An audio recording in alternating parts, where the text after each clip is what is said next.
Hello guys, ഇന്ന് നമ്മുടെ തൂത കാളവേലയാണ്. ഒരു വർഷമായിട്ട് നമ്മൾ കാത്തിരിക്കുകയാണ് കേട്ടോ ഗേസ്. നമ്മുടെ പൂരം കഴിഞ്ഞാൽ നമ്മൾ പിറ്റേ ദിവസം മുതൽ അടുത്ത കാളവേല പൂരത്തിന് വേണ്ടി കാത്തിരിക്കുകയാണ് ചെയ്യാറ്. അത്രയും എല്ലാവർക്കും വീട്ടുകാർക്കും നാട്ടുകാർക്കും ഒക്കെ എക്സൈറ്റഡ് ആയിട്ടുള്ളൊരു പരിപാടിയാണ് കേട്ടോ നമ്മുടെ കാളവേല പൂരം. അപ്പോൾ ഇതാ ഞാൻ മൂച്ചിത്തോട്ടത്തേക്ക് വന്നിരിക്കുകയാണ്. നമ്മളെ നാടാണ് കേട്ടോ ഗേസ് മൂച്ചിത്തോട്ടം. അപ്പോൾ അവിടെ ചെറിയൊരു അമ്പലമുണ്ട്. അവിടെ നിന്നാണ് നമ്മൾ കാളയും വേലയൊക്കെ പോവുക. അപ്പോൾ ഇതാ നമ്മുടെ കാള മഞ്ഞാടിയാരാണ് കേട്ടോ. ഭയങ്കര വലിയൊരു കാളയായിരുന്നു കേട്ടോ അത്. പിന്നെ ഇതാ അതിൻ്റെ തൊട്ടടുത്ത് തന്നെ ചെറിയൊരു കാളയും കൂടെ ഉണ്ടായിരുന്നു കേട്ടോ. അപ്പോൾ അത് നല്ല ക്യൂട്ട് ഉണ്ടായിരുന്നു. കാണാൻ നല്ല രസമുണ്ടായിരുന്നു. അപ്പോൾ ഇതാണ് കേസ് നമ്മുടെ മൂച്ചിത്തോട്ടത്തിൻ്റെ കാള. നമ്മുടെ ഈ നാട്ടിലേക്ക് വന്നിട്ട് ഞാൻ 13 കൊല്ലമായിട്ടുണ്ട് എന്നുണ്ടെങ്കിലും ഇതുവരെയായിട്ടും കാളയുടെ കൂടെ അമ്പലത്തേക്ക് പോയിട്ടില്ല കേട്ടോ കേസ്. വേലയുടെ കൂടെ അമ്പലത്തേക്ക് പോവാറില്ല. കാളയൊക്കെ അവിടെ ചെന്ന് നിന്ന് കുറേ കഴിഞ്ഞിട്ട് ആളും തിരക്കൊക്കെ ഒഴിഞ്ഞാൽ നമ്മളതിനെ കൊണ്ടുപോയി കാണിച്ചു തരുമൊക്കെയാണ് ചെയ്യാറുള്ളത്. പക്ഷേ ഈ തവണ ഞാൻ പോവാമെന്ന് വിചാരിച്ചിട്ടുണ്ട് കേട്ടോ. എനിക്ക് പോകണം എന്നുണ്ട്, ഒരു കോൺഫിഡൻസ് ഉണ്ട് പോകാൻ പറ്റും എന്നുള്ളത്. മറ്റേതൊന്നും ഒരു ധൈര്യം ഉണ്ടായിരുന്നില്ല കേസ്. അപ്പോൾ പീലിക്കുട്ടീനെ കൊണ്ട് എങ്ങനെ പോവാന്നുള്ളൊരു ടെൻഷൻ ചെറുതായിട്ടുണ്ട്. പക്ഷെ കുഴപ്പമില്ല, നമ്മളെ കൂടെ എല്ലാവരും ഉണ്ട്, വീട്ടിലും നാട്ടുകാരും ഫ്രണ്ട്സും ഒക്കെ ഉണ്ട് കേട്ടോ. അപ്പോൾ നമ്മൾ എങ്ങനെയായാലും പോകും. അപ്പോൾ ഇതാ പീലി ഇവിടെ റെഡിയാണ് കേട്ടോ കേസ്. പീലി ഒരു 4-5 തവണ ഡ്രസ്സൊക്കെ മാറിയിട്ടാണ് കേട്ടോ ഈ നിൽക്കുന്നത്. പീലിക്കുട്ടിക്കാണെന്നുണ്ടെങ്കിൽ എത്ര ഡ്രസ്സ് കിട്ടിയാലും മതിയാവില്ല. അവൾ ഇഷ്ടപ്പെട്ടൊരു ഡ്രസ്സ് ഉണ്ടാവും, അതന്നെ ഇട്ടിട്ടുള്ളൂ. അവൾക്ക് കാളവേലയ്ക്കൊക്കെ ഇടാൻ വേണ്ടിയിട്ട് ഡ്രസ്സ് എടുത്തിട്ടുണ്ട്, അതവൾക്ക് ഇഷ്ടമായിട്ടില്ല. പാൻറ്റ് വേണം എന്നാണ് പറയണത്. ഞങ്ങളെല്ലാവരും പാൻറ്റൊക്കെയാണ് ഇട്ടിട്ടുള്ളത്. അപ്പോൾ അവൾക്കും പാൻറ്റ് വേണം എന്നാണ് പറയണത് കേട്ടോ. അപ്പോൾ പിന്നെ കുട്ടികളുടെ ആഗ്രഹമല്ലേ, എന്താ ചിടട്ടെ എന്ന് വിചാരിച്ചു. അപ്പോൾ ഇതാ നമ്മുടെ വേല പോവാൻ റെഡി ആയിട്ടുണ്ട് കേട്ടോ. വലിയ കാളയാണ്, അതുകൊണ്ട് തന്നെ നമുക്ക് JCBയുടെ ഒക്കെ സഹായം ആവശ്യമുണ്ട്. ഇവിടെ കുട്ടീസൊക്കെ റെഡി ആയിട്ടുണ്ട് കേട്ടോ, റെഡി ആവുന്നുണ്ട്. അവരെന്നെ കാണുമ്പോഴേക്കും എൻ്റെ മുഖമൊക്കെ പൊത്തി നിൽക്കുകയാണ് കേസ്. ഞാൻ പിന്നെ കൂടുതൽ വെറുപ്പിച്ചില്ല, അവിടെ നിന്ന് ഇങ്ങോട്ട് പോന്നിട്ടുണ്ട് നൈസായിട്ട്. നമ്മളെ കാള അവിടെ നിന്ന് കയറി വന്നിട്ടുണ്ട് കേട്ടോ. അതൊരു താഴത്തായിരുന്നു. അപ്പോൾ JCBയുടെ ഒക്കെ സഹായത്തിൽ എല്ലാവരും വലിച്ചിട്ടൊക്കെ കളനാണ്ട് കയറ്റിയിട്ടുണ്ട്. അതെനിക്ക് വീഡിയോ എടുക്കാൻ പറ്റില്ല, കാരണം അവിടെ ഭയങ്കര റഷായിരുന്നു. അപ്പോൾ ഇതാ നമ്മളങ്ങനെ പോവുകയാണ്. ഇത്തവണ നമ്മുടെ കാളുടെ കൂടെ ബോക്സ് ആണ് കേട്ടോ. അപ്പോൾ നമുക്ക് പാട്ടൊക്കെ കേട്ട് നല്ല ചില്ല് ചെയ്ത് പോവാം ഗേസ്. ഓൾറെഡി ഓൺ ആയിട്ടുണ്ട്, നമുക്ക് മ്യൂസിക് ഇതിൽ ആഡ് ചെയ്യാൻ പറ്റില്ല, അപ്പോൾ കോപ്പിറൈറ്റ് ഒക്കെ വരും. അപ്പോൾ ഞാൻ ഈ കഷ്ടപ്പെട്ടതൊക്കെ വെറുതെ ആവും ഗേസ്. അല്ലെങ്കിൽ തന്നെ കോപ്പിറൈറ്റ് വന്ന് കിടക്കുന്നുണ്ട്. അല്ലെങ്കിൽ ഇപ്പോൾ ഈ കുട്ടികളൊക്കെ ഡാൻസ് കളിക്കുമ്പോൾ ആ പാട്ട് കൂടെ ഉണ്ടെങ്കിൽ അടിപൊളി ആയിട്ടുണ്ടാവുമായിരുന്നു അല്ലേ. അപ്പോൾ എന്തായാലും നമുക്ക് പറ്റില്ല. എല്ലാവരും ഇങ്ങനെ ഓണായി വരുന്നേ ഉള്ളൂ, നമ്മുടെ വേല എടുത്തിട്ടല്ലേ ഉള്ളൂ. നമ്മളിങ്ങനെ കുറച്ചുകൂടെ മുന്നോട്ട് പോകുമ്പോഴാണ് എല്ലാവർക്കും ആ ഒരു എനർജിയൊക്കെ വരിക. പിന്നെ നമ്മുടെ കസിൻസൊക്കെ വന്നിട്ടുണ്ടായിരുന്നു, അവരോടൊക്കെ കുറച്ച് നേരം സംസാരിച്ചിരുന്നു. അൺഎക്സ്പെക്റ്റഡ് ആയിട്ട് കിട്ടിയൊരു വീഡിയോ ആയിരുന്നു കേട്ടോ ഗേസ്. ഇത് ഞങ്ങൾ സംസാരിച്ചിരിക്കുമ്പോൾ ഇവരൊക്കെ എടുത്തതാണ്. സത്യം പറഞ്ഞാൽ കാര്യമായിട്ട് ഞാൻ വീഡിയോ ഒന്നും എടുത്തിട്ടില്ല കേട്ടോ. ഇവരൊക്കെ ഉള്ളതുകൊണ്ടാണ് എനിക്കിങ്ങനെ ഈ ഒരു വീഡിയോ ഇടാൻ തന്നെ പറ്റിയിട്ടുണ്ടായിരുന്നത്. ഇവരെല്ലാവരും കൂടെ സഹകരിച്ചുകൊണ്ട് അങ്ങനെയാണ് കേട്ടോ ഞാൻ ഈ വീഡിയോ ഒക്കെ എടുത്തിട്ടുണ്ടായിരുന്നത്. ചെറിയ ചെറിയ ഷോർട്സാണ് ഞാൻ എടുത്തിട്ടുണ്ടായിരുന്നുള്ളൂ. ഞാൻ കുറേ പ്ലാനായിട്ട് ഇറങ്ങും, പക്ഷേ എനിക്കാണെന്നുണ്ടെങ്കിൽ ആ ടൈം എത്തുമ്പോൾ ഞാൻ വീഡിയോ എടുക്കാനുള്ളത് മറന്നു പോകും കേട്ടോ. ഇപ്പം അങ്ങനെ കുറേ ആയിട്ട് നിർത്തി വെച്ചതുകൊണ്ടേ ഒരു സ്റ്റാർട്ടിങ് ട്രബിൾ ഉണ്ട് കേട്ടോ. നമ്മുടെ കാള വലിയ സൈസ് ആയതുകൊണ്ട് തന്നെ നമ്മുടെ നാട്ടുമ്പുറ ആയതുകൊണ്ടും കുറേ മരങ്ങളും പിന്നെ അതുപോലെ കറണ്ടിൻ്റെ പോസ്റ്റും കമ്പിയും ഒക്കെ ഉണ്ട്. അപ്പോൾ അതുകൊണ്ട് അതിന് വരാൻ കുറച്ച് ബുദ്ധിമുട്ടുണ്ട്. അപ്പോൾ മെല്ലെ മെല്ലെയാണ് വരുന്നത്. അപ്പോൾ ഇവിടെ എല്ലാവരും വെയിറ്റ് ചെയ്തുകൊണ്ട് നിൽക്കുകയാണ് കേട്ടോ നമ്മുടെ മെയിൻ സ്ഥലത്ത്. ഇവിടെ നിന്ന് കുറച്ച് നേരം നമ്മൾ എന്താ പറയുക, ഒന്ന് പാട്ടൊക്കെ വെച്ച് കുറച്ച് ചില്ല് ചെയ്തിട്ടൊക്കെയാണ് കേട്ടോ പോവുക.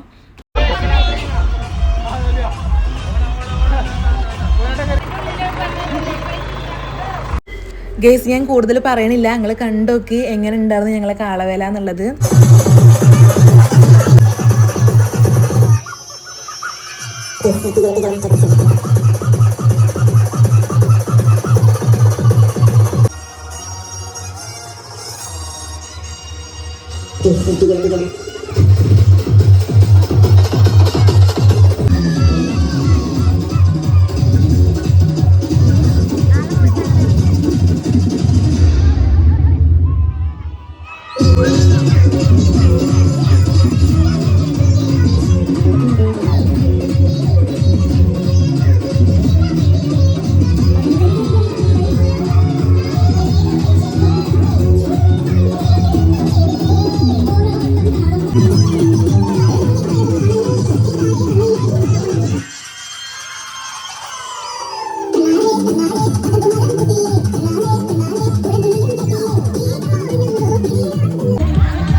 ഇതിലെടുത്തിന് പറഞ്ഞൂലേ ആ ഇതിലെന്നെ എടുക്കണ്ട.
ഓട്ടോറിക്ഷ അവിടെ നില കിട്ടും.